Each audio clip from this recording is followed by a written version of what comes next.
Sabe aquela sensação estranha, uma certa ansiedade na hora de escolher um filme no streaming?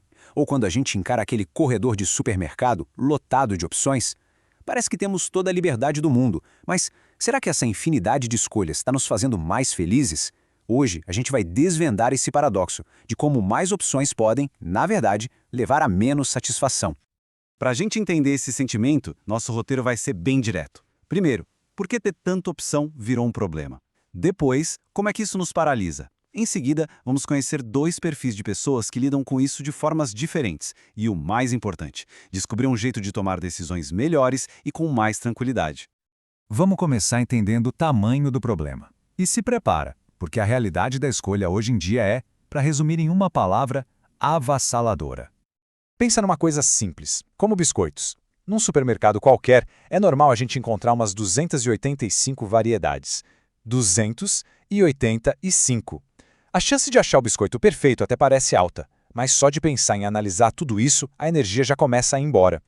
E essa avalanche não para por aí não. Na mesma loja pode ter uns 360 tipos de shampoo. E essa explosão de opções vai desde essas coisas mais triviais até decisões que mudam a nossa vida, como qual carreira seguir ou qual plano de saúde escolher. A nossa intuição diz que sim, claro. Ter mais opções parece o auge da liberdade e do bem-estar. É o que faz sentido. Mas a psicologia mostra uma verdade bem surpreendente e que vai totalmente contra o que a gente pensa.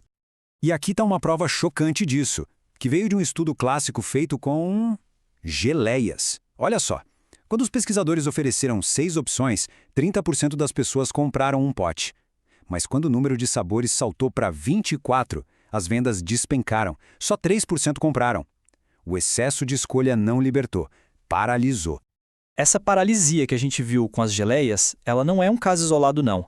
É um fenômeno psicológico que tem nome e um diagnóstico bem claro. É o que chamam de paradoxo da escolha. Um conceito que ficou famoso com o psicólogo Barry Schwartz. É basicamente o ponto exato em que a liberdade vira um fardo, sabe? E a nossa autonomia se torna uma fonte de ansiedade. E o peso disso na nossa cabeça é real. Primeiro, vem a fadiga. Nosso cérebro literalmente se cansa de tanto avaliar. Depois tem o custo de oportunidade, aquela dúvida cruel sobre todas as outras opções ótimas que a gente deixou para trás. Isso acaba criando uma expectativa irreal de que a escolha perfeita existe. E aí, quando o resultado é só bom, a culpa cai em cima da gente. Afinal, com tanta opção, o erro só pode ter sido nosso, né? E isso não é só teoria. Acontece o tempo todo na vida real. Olha esse depoimento de um usuário do Reddit. A complicação das novas regras fiscais deixou a venda online tão trabalhosa, mas tão trabalhosa, que ele simplesmente desistiu. A sobrecarga fez ele abandonar tudo. É a paralisia em ação. Tá, mas isso tudo leva a uma pergunta fundamental.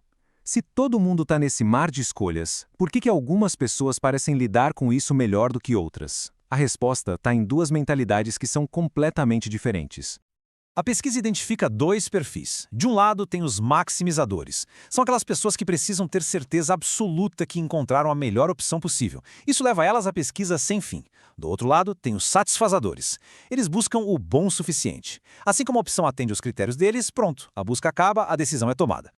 E as consequências dessa diferença são, impressionantes. Os estudos mostram um padrão muito claro. Os maximizadores, mesmo com todo o esforço para achar o melhor, relatam menos felicidade e menos otimismo. E mais, eles têm níveis mais altos de depressão e arrependimento. Olha que irônico, a busca sem fim pela perfeição parece ser um caminho direto para a infelicidade. Então, chegamos à pergunta de $1 milhão. Como é que a gente escapa dessa armadilha de ser um maximizador e consegue ter a paz de espírito de um satisfazedor? A boa notícia é que isso não é um traço fixo da personalidade, é uma habilidade que dá para aprender. A solução está em algumas estratégias bem práticas para a gente retomar o controle e o bem-estar nas nossas decisões. O primeiro passo parece meio estranho, se impor limites. Antes mesmo de começar a procurar, decida o que é essencial para você. Isso já funciona como um filtro super poderoso. Não é à toa que no varejo o número mágico para vendas costuma ser entre 7 e 8 opções. É o suficiente para ter variedade, mas não tanto a ponto de paralisar a pessoa. Em segundo lugar, automatizar. Pegue esse exemplo aqui de um usuário do Reddit que planeja todas as refeições da semana. Criar rotinas para decisões menores libera uma energia mental gigantesca. É o que chamam de decisão de segunda ordem, uma escolha que você faz hoje e que elimina dezenas de outras no futuro. E por fim, a mudança mais profunda é interna. É uma virada de chave na nossa cabeça. É abandonar a busca pela perfeição e abraçar a satisfação. Entender que bom o suficiente não é se contentar com pouco, mas sim decidir com sabedoria e ser grato pelas boas escolhas que a gente faz. No fim das contas, a grande lição é esta. Em vez da gente ter medo de restrições, a gente pode aprender a gostar delas. Ao impor nossos próprios limites, a gente transforma a tirania da escolha de volta na liberdade que ela deveria ser. No mundo de opções infinitas, a verdadeira autonomia talvez esteja no poder de escolher menos. E a pergunta que fica é: por onde começar a simplificar?